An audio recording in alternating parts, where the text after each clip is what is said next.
See the second type of procrastinators, who are called active procrastinators. Friends, now let's see how these kind of people use procrastination as a tool for high productivity. Wait, what? High productivity? Yes, you heard it right. The kind of procrastinators we are talking about is the deliberate procrastinators, and they do it on purpose. This might sound weird, but they procrastinate until they found what they were seeking out. It appears that they are simply indulging a bit of thrilling, last mile stress testing skills. Their peculiar way of proving to themselves that they can handle the heat when it comes to crunch time. And that deliberate procrastination habit also sprinkles in things like bringing perfect touch, creative tweak, seeking breakthrough pathways, or the big idea or anything. For example, people like famous person who ever lived was Leonardo da Vinci. Throughout his life, Leonardo da Vinci created some of the world's most famous pieces of art. But despite his accomplishments, he wasn't particularly focused. He only completed 20 total paintings in his lifetime because much like modern students, he got distracted doodling. His most famous work, the Mona Lisa, took him 16 years to finish, and even the bigger piece, the Virgin of Rocks, took 13 years. Da Vinci's procrastination was so famous that one benefactor threatened him to bankrupt him in order to get him to finish a commissioned piece of work. Today, many of Da Vinci's famous works are still technically unfinished. Second example, Frank Lloyd Wright, the iconic American architect, designed his most famous house at the age of 67 in only 2 hours. Yes, in only 2 hours. One time, a departmental store owner named Edgar Kaufman Sr. hired Wright to design a property for him in Pennsylvania. Wright visited the land and promised Kaufman that his designed house would be amazing. But here is the thing. Wright never started working on it. He never even picked up a piece of paper. He totally put off working on the project altogether. Then a year later, Kaufman phoned Wright and said, "I'm nearby and would like to do a casual drop-by to see the progress of the design." Wright naturally freaked out and drew plans for what would become Falling Water, a modern design icon and a national historic landmark, that too in just 2 hours. How much that's true? Well, it is debatable.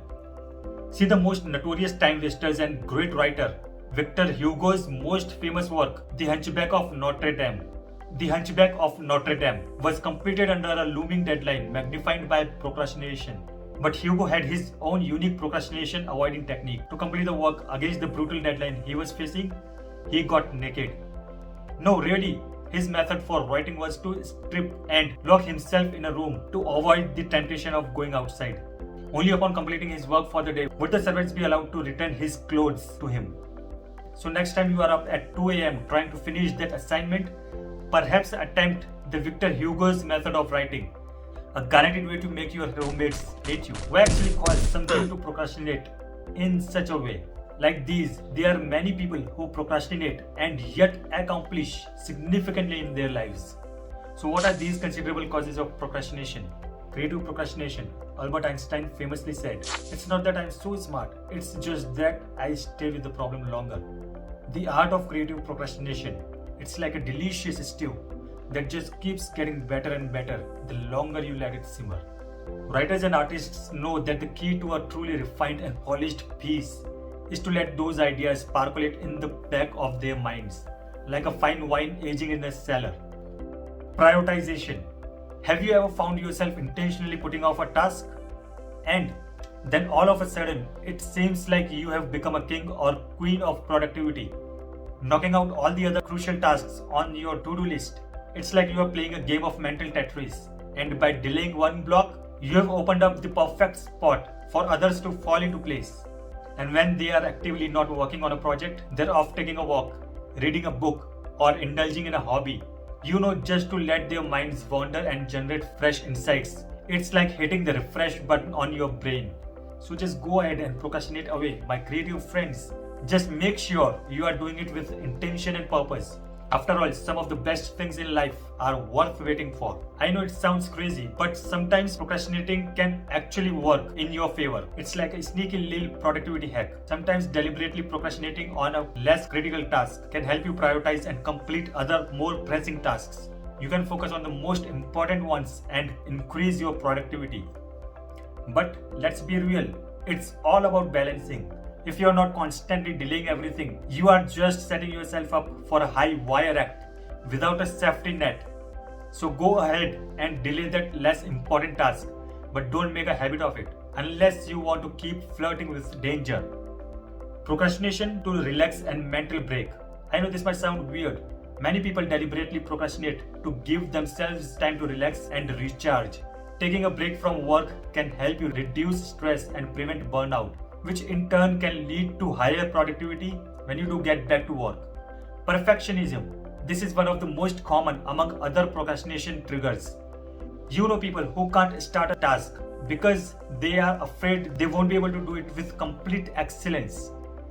Well, you are not alone. This phenomenon is called perfectionism, a deadly combination of perfectionism and procrastination. Perfectionism is primarily driven by internal pressures such as the desire to avoid failure and harsh judgment. There is likely a social component as well, because perfectionistic tendencies have increased substantially among young people over the past 10 years, regardless of gender or culture. How to avoid it? By acknowledging this tendency and allowing themselves a certain amount of time to procrastinate, they can then move on and complete the task without getting bogged down in details. Perfectionism can trigger procrastination in several ways. Here are some possible reasons. First, fear of failure. Perfectionists have high standards for themselves and are often afraid of making mistakes or falling short of their goals.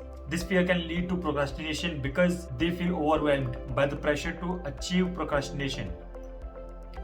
Second, analysis paralysis. Perfectionists often overthink things and get stuck in planning stage. They may spend too much time analyzing and trying to find the perfect solution instead of taking action. This can lead to procrastination because they are unable to make decisions and move forward. Third, all or nothing thinking. Perfectionists tend to think in a black and white terms, believing that something is either perfect or a failure. This mindset can make it difficult to start a task if they don't believe they can achieve perfection.